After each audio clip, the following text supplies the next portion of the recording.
Welcome back to Grid Drop. Today we're going to help you get faster around one of Formula One's most enjoyable tracks to drive, Austria. If you enjoyed this video, feel free to leave any feedback or questions in the comment section or in my Discord, which is linked in the description. That being said, let's get right into it. This video will be broken down into 5 sections: car setup, Sector 1, Sector 2, Sector 3, and finally a full lap. These sections are all equally important, so stay tuned to the end of the video if you really want to improve. So here's the setup I run at the RedBull Ring. Feel free to pause the video and screenshot this if you want to try out this setup on your own. This setup prioritizes front end rotation and grip throughout the entirety of the track without sacrificing straight line speed. As a disclaimer, this setup is a general baseline for you to start with and applies to both hot laps and a race. I recommend doing a few laps with this setup and tweaking it to fit your own style. Sector 1 in Austria is really only one corner, but it's a tricky one.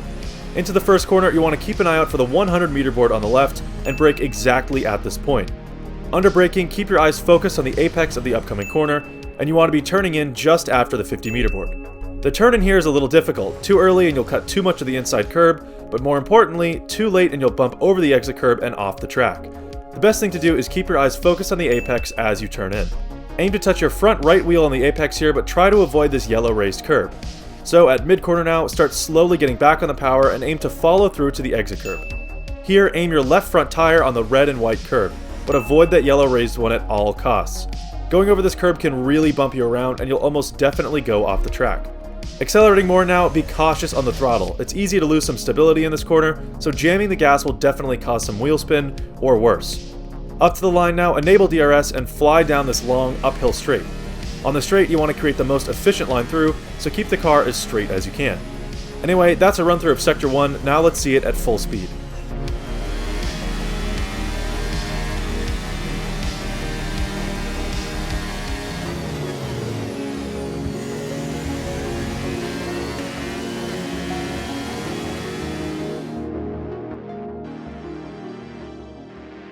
This next corner is the most famous one of the lap.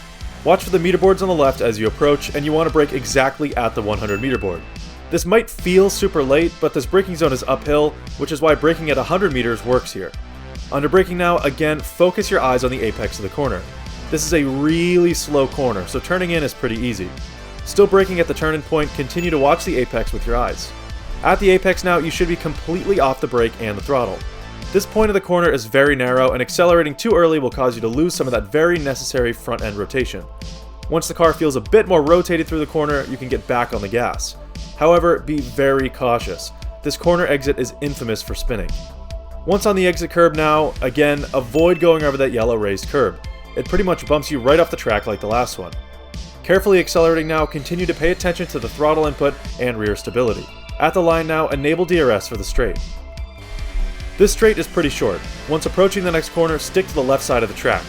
Again, watch for the meter boards on the left, and again, brake at exactly 100 meters. That's a common theme for this video, I guess. You want a really hard jam of the brakes here as this braking zone is downhill. Once jammed on the brakes and slowly bleeding off that brake pressure, start turning in, just after the 50 meter board. Keep an eye on this inside curb here and continue to turn in while bleeding off the brake. Once you reach the apex, you should be completely off the brakes and slowly getting back on the power. Naturally, let the car sway out wide to the left exit curb here, however, try to keep those left wheels on the track. Now, you should be close to 100% throttle. Power down and stick to the right side of the track and prepare for the next corner. So, that's a breakdown of Sector 2, now let's see it at full speed.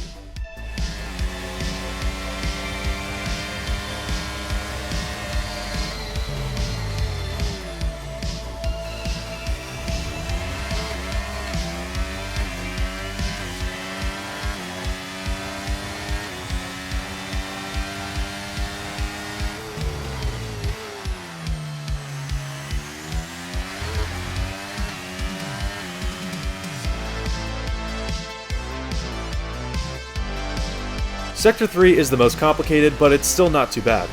On the right side of the track here, watch for the 50 meter board. You want to aggressively turn into the corner right after this point.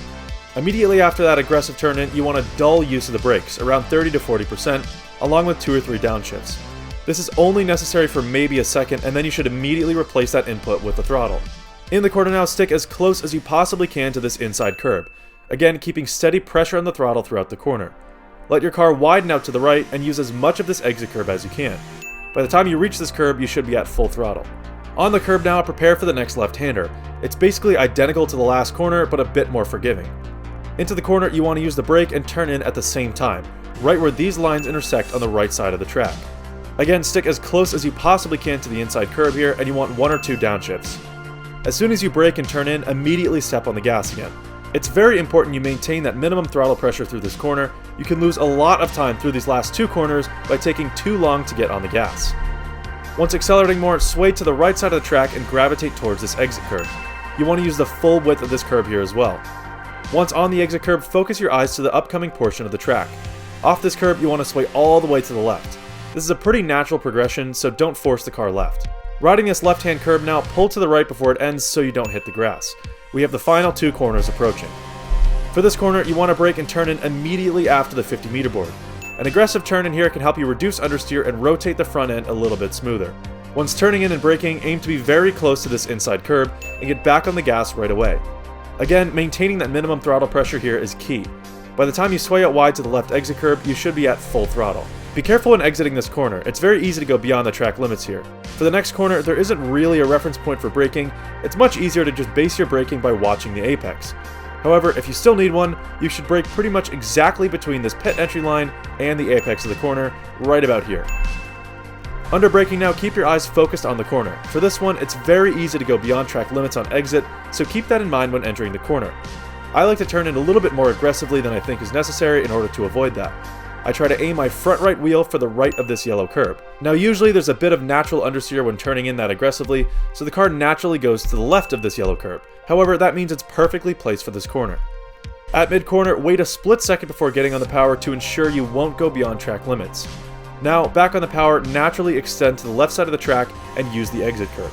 You should be at full throttle right before you reach this curb, and once on the curb, slowly pull the car back on track. Now, enable DRS and complete the lap.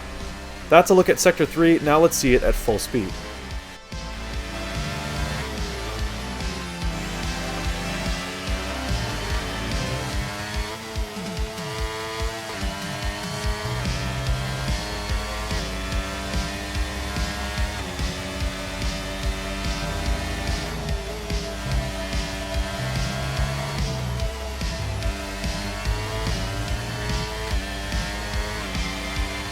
Now let's take a look at a full lap.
So there you have it, a full lap of the RedBull Ring broken down corner by corner and sector by sector.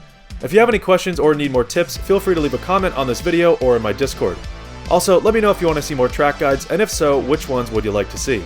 So if you made it this far, thank you very much for watching, and I'll see you in the next one.